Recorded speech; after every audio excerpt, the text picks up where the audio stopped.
बिस्मिल्लाहिर्रहमानिर्रहीम। अस्सलाम वालेकुम नाज़रीन इकराम। आज की इस वीडियो में हम आपको बताएंगे कि वो 5 जानवर कौन से हैं कि जिनकी दुआ अल्लाह तबारक व तआला फ़ौरन कबूल करता है, और अगर कोई शख्स इन पर जुल्म करे तो अल्लाह तबारक व तआला इनकी बद्दुआ भी फ़ौरन कबूल करता है। लिहाजा ये वीडियो निहायत ही मालूमाती है, गुजारिश है कि आखिर तक ज़रूर देखिएगा। नाज़रीन इकराम, हज़रत सुलेमान अलैहिस्सलाम अल्लाह तबारक व तआला के वो बरगज़ीदा पैगम्बर हैं जो कि हज़रत दाऊद अलैहिस्सलाम के फ़र्जंद हैं। हज़रत दाऊद अलैहिस्सलाम के इंतकाल के बाद कम उम्री में ही हज़रत सुलेमान अलैहिस्सलाम तख्त नशीं हो गए।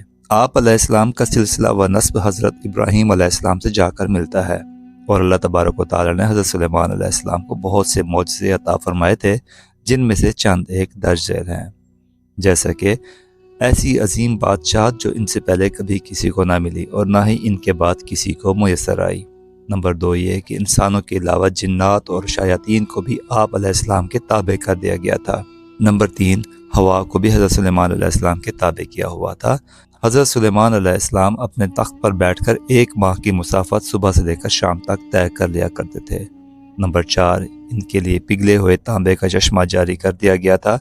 और नंबर 5, हर तरह के जानवर को न सिर्फ आप अलैहिस्सलाम का फर्माबरदार किया गया, बल्कि इनकी बोली समझने और बोलने की सलाहियत भी अता की गई थी। नाज़रीन इकराम, हज़रत सुलेमान अलैहिस्सलाम फरमाते हैं कि जानवरों और परिंदों में से कुछ ऐसे होते हैं कि जिनकी दुआ और बद्दुआ अल्लाह तबारक व तआला फ़ौरन कबूल करता है। हज़रत सुलेमान अलैहिस्सलाम फरमाते हैं कि मैंने बहुत से इंसानों को इन 5 जानवरों की बद्दुआ लगते हुए देखा है, और अगर तुम्हारी कोई दुआ कबूल नहीं होती तो तुम्हें चाहिए कि इन 5 जानवरों के साथ एक काम ज़रूर करो। इस एक काम की बरकत से अल्लाह तबारक व तआला तुम्हारी इस दुआ को ज़रूर कबूल फरमाएगा। प्यारे नाज़रीन इकराम, आप जानते हैं कि ये 5 जानवर कौन से हैं कि जिनके बारे में हज़रत सुलेमान अलैहिस्सलाम का ये कौल है। एक मरतबा हज़रत सुलेमान अलैहिस्सलाम को ये खबर मिली कि किसी ने कुत्तों को जहर देकर मार दिया है। आप अलैहिस्सलाम फ़ौरन इस शख्स के घर पहुँचे। जब इस शख्स ने वक्त के शहंशाह और नबी को अपने घर में देखा तो बहुत खुश हुआ और खूब खिदमत में लग गया। वो शख्स कहने लगा कि ए अल्लाह के नबी, आपने आने की जहमत क्यों की? आप मुझे हुक्म कर देते तो मैं खुद चलकर आपकी खिदमत में हाजिर हो जाता। हज़रत सुलेमान अलैहिस्सलाम ने इस बंदे को कहा कि अपने सारे गाँव वालों को इकट्ठा कर लो, मैं तुम्हें एक बात बताने वाला हूँ, और अगर तुमने मेरी बात पर अमल किया तुम्हारे आने वाली नस्ल संवर जाएगी, लेकिन अगर तुम मेरी बात पर अमल नहीं करोगे तो तुम्हारी आने वाली नस्लें तबाह व बर्बाद हो जाएंगी। चुनांचे इस बंदे ने सारे गांव वालों को इकट्ठा किया। जब सारे इकट्ठे हो गए तो हज़रत सुलेमान अलैहिस्सलाम ने फरमाया कि 5 ऐसे जानवर और परिंदे हैं कि जिनकी दुआ और बद्दुआ अल्लाह तबारक व तआला फ़ौरन कबूल कर लेता है। हज़रत सुलेमान अलैहिस्सलाम ने फिर फरमाया कि कबूतर एक ऐसा परिंदा है जो अल्लाह तबारक व तआला की हम्द व सना और नबियों से मोहब्बत करने वाला परिंदा है। कबूतर का ये अमल दुनिया के तमाम परिंदों से बढ़कर है, और बाकी परिंदों की निस्बत कबूतर सबसे बढ़कर इबादत गुजार परिंदा है। ये दिन और रात अल्लाह तबारक व तआला की इबादत में गुजारता है। कबूतर तमाम परिंदों की निस्बत ज़्यादा बुलंदियों पर जा सकता है, ये बहुत ऊंचा उड़ता है, जबकि कबूतर का पीछा उकाब करता है। जब उकाब कबूतर का शिकार करने के लिए इसको पकड़ने की कोशिश करता है तो कबूतर खुद को बचाने के लिए बहुत ज़्यादा बुलंदी पर चला जाता है, और यूं उकाब के लिए इतनी ज़्यादा बुलंदी पर जाना मुश्किल हो जाता है, और इस तरह से कबूतर खुद को बचाने में कामयाब हो जाता है। नंबर 2, हज़रत सुलेमान अलैहिस्सलाम ने बिल्ली के मुतालिक इरशाद फरमाया कि मैंने बेशुमार मुत्तकी और परहेज़गारों को देखा जिन्होंने अल्लाह तबारक व तआला की याद में दिन रात गुजारे, कि अल्लाह तबारक व तआला इन लोगों की दुआएं भी इतनी जल्दी कबूल नहीं करता जितनी जल्दी बिल्ली की। बिल्ली की दुआ और बद्दुआ बहुत जल्द कबूल हो जाती है। बिल्ली जिस शख्स से खुश होती है और दुआ देती है तो वो शख्स कामयाब हो जाता है, और अगर बिल्ली किसी को बद्दुआ दे दे तो इसकी दुनिया और आखिरत ख़राब हो सकती है। हदीस मुबारक में है कि रसूलुल्लाह सल्लल्लाहु अलैहि वसल्लम ने एक औरत को जहन्नम में दर्दनाक अजाब में देखा, जिसने बिल्ली को ऐसी हालत में घर में बांध कर रख दिया था कि वो भूखी प्यासी रही और इसी वजह से वो तड़प तड़प कर मर गई। नंबर 3, फिर हज़रत सुलेमान अलैहिस्सलाम ने फरमाया कि चिड़िया एक ऐसा परिंदा है कि जिसको अल्लाह तबारक व तआला ने बेहद पसंद फरमाया है। हज़रत सुलेमान अलैहिस्सलाम ने चिड़िया की 3 खसूसियात बयान फरमाई हैं। ये कि जब चिड़िया सुबह सवेरे उठती है तो ये अल्लाह तबारक व तआला की हम्द व सना करती है। नंबर 2 ये कि चिड़िया एक बहुत ही मासूम परिंदा है, इनमें ज़रा बराबर भी चालाकी नहीं पाई जाती। اور تیسرا یہ کہ چڑیا اللہ تبارک و تعالیٰ پر بہت بھروسہ رکھتی ہے اور ان کا یقین ہے کہ جو رب ہمیں صبح نئی زندگی دے گا تو وہ کھانے پینے کا بھی بندوبست کر کے دے گا۔ نمبر 4، حضرت سلیمان علیہ السلام نے فرمایا کہ لوگوں کا کہنا ہے کہ کتا ایک ناپاک جانور ہے، اسی وجہ سے لوگ کتوں کو مارتے ہیں اور خیال کرتے ہیں کہ کتوں کو مارنے سے گناہ نہیں ملتا۔ تاریخ میں ایسے بے شمار واقعات موجود ہیں کہ کتوں کو دکھ دیا ہے تو کتوں کی بد دعا سے اللہ تبارک و تعالیٰ نے انہیں برباد کیا ہے۔ اللہ تبارک و تعالیٰ نے کتوں کو مارنے والوں کو جہنم میں ڈال دیا، اور جن لوگوں نے کتوں سے پیار کیا تو اللہ تبارک و تعالیٰ نے ایسے لوگوں کی بخشش فرما دی۔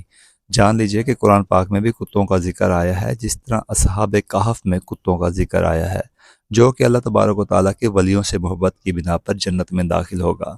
جان لیجئے کہ کتے کا تھوک ناپاک ہے، لیکن کتے کو ہاتھ لگانے سے وضو نہیں ٹوٹتا، مگر کتوں کو گھر میں رکھنا حرام ہے، کیونکہ کتے فرشتوں کو دیکھ کر بھونکتے ہیں۔ یہی وجہ ہے کہ جس گھر میں کتے موجود ہوں تو اس گھر میں رحمت کے فرشتے داخل نہیں ہوتے، جبکہ انسان اپنی کھیتی باڑی یا جانوروں کی حفاظت کے لیے گھر سے دور کسی جگہ پر کتا رکھ سکتا ہے، لیکن گھر کے اندر نہیں رکھ سکتا۔ نمبر 5، حضرت سلیمان علیہ السلام نے فرمایا کہ ہم چیونٹی کو ایک عام سا جانور سمجھتے ہیں اور اسے پاؤں تلے رون دیتے ہیں۔ آپ علیہ السلام فرمانے لگے کہ ہم لوگ اگر چیونٹی کی اہمیت کو جان لیں تو کبھی بھول کر بھی چیونٹی کو نہیں ماریں۔ قرآن کریم میں سورہ نمل میں مکمل طور پر چیونٹیوں کے بارے میں ہی ہے۔ قرآن پاک میں ہی یہ واقعہ موجود ہے کہ حضرت سلیمان علیہ السلام اللہ تبارک و تعالیٰ کے نبی تھے۔ اللہ تبارک و تعالیٰ نے پوری دنیا کی حکومت انہیں عطا فرمائی۔ حضرت سلیمان علیہ السلام کا گزر ایک ایسے علاقے سے ہوا جہاں چیونٹیوں کی بستی تھی۔ ایک چیونٹی حضرت سلیمان علیہ السلام کے لشکر کو پاس آتے ہوئے دیکھتی ہے تو دوسری چیونٹیوں کو بلند آواز میں پکارتی ہے کہ حضرت سلیمان علیہ السلام کا لشکر آ رہا ہے، حضرت سلیمان علیہ السلام کے لشکر سے دور ہو جاؤ، کہیں ایسا نہ ہو کہ تم سب حضرت سلیمان علیہ السلام کے لشکر کے نیچے آ کر کچلی جاؤ۔ اس پر حضرت سلیمان علیہ السلام اس چیونٹی کی بات کو دور سے ہی سن کر مسکرا دیتے ہیں۔ جان لیجئے کہ چیونٹیاں بھی انسانوں کی طرح ہی اپنی زندگی بسر کرتی ہیں۔ جدید ریسرچ سے بھی یہ بات ثابت ہو چکی ہے کہ چیونٹیاں بستی بنا کر رہتی ہیں۔ چیونٹیاں زیادہ تر بستیوں میں اس طرح رہتی ہیں جیسے انسان اپنے معاشرے میں رہتا ہے۔ حضرت سلیمان علیہ السلام نے ارشاد فرمایا کہ جو کوئی بھی چیونٹیوں کو مارتا ہے تو اللہ تبارک و تعالیٰ اس سے رزق کی دولت چھین لیتا ہے، اور اگر کوئی چیونٹی انجانے میں پاؤں کے نیچے آ کر مر جاتی ہے تو وہ ایک الگ بات ہے، لیکن کبھی بھی جان بوجھ کر چیونٹی کو مارنے کی غلطی نہیں کرنی چاہیے، اور اگر تم یہ غلطی جان بوجھ کر کرو گے تو رزق سے ہاتھ دھو بیٹھو گے، اور اگر کوئی چیز آپ کے ہاتھ سے گر جائے تو اسے چیونٹیوں کے لیے رہنے دیا کریں، اس طرح وہ آپ کو دعائیں دیں گی، جس سے اللہ تبارک و تعالیٰ آپ کے رزق میں اضافہ کرے گا۔ لیکن علماء کرام یہ بھی بتاتے ہیں کہ چیونٹیوں کی بعض اقسام زہریلی بھی ہوتی ہیں، جو اگر جسم کے کسی حصے پر کاٹ لے تو وہاں پر سوجن وغیرہ آ جاتی ہے۔ لہٰذا اس بات کو دلیل مانتے ہوئے علماء کرام کا کہنا ہے کہ اگر انسانوں کو چیونٹیوں سے خطرہ ہو تو انہیں مارا بھی جا سکتا ہے۔ محترم ناظرین کرام، حضرت سلیمان علیہ السلام نے یہ 5 باتیں لوگوں کو بیان کرنے کے بعد انہیں فرمایا کہ اب میں آپ کو ایک ایسی راز کی بات بتانے والا ہوں کہ کبھی بھی کسی جانور یا پرندے کو جان بوجھ کر نہ مارو، کیونکہ وہ بھی اللہ تبارک و تعالیٰ کی مخلوق ہے۔ ہمیں اللہ تبارک و تعالیٰ کی مخلوق کو کبھی کوئی نقصان نہیں پہنچانا چاہیے۔ اللہ تعالیٰ کی مخلوق سے جس قدر ہو سکے پیار سے پیش آنا چاہیے۔ اللہ تبارک و تعالیٰ سے دعا ہے کہ نیکی کی بات کو سننے، سمجھنے اور اس پر عمل کرنے کی طاقت و توفیق مرحمت فرمائے۔ میرا سنانا اور آپ کا سننا قبول و منظور فرمائے، آمین یا رب العالمین۔ جزاکم اللہ خیر۔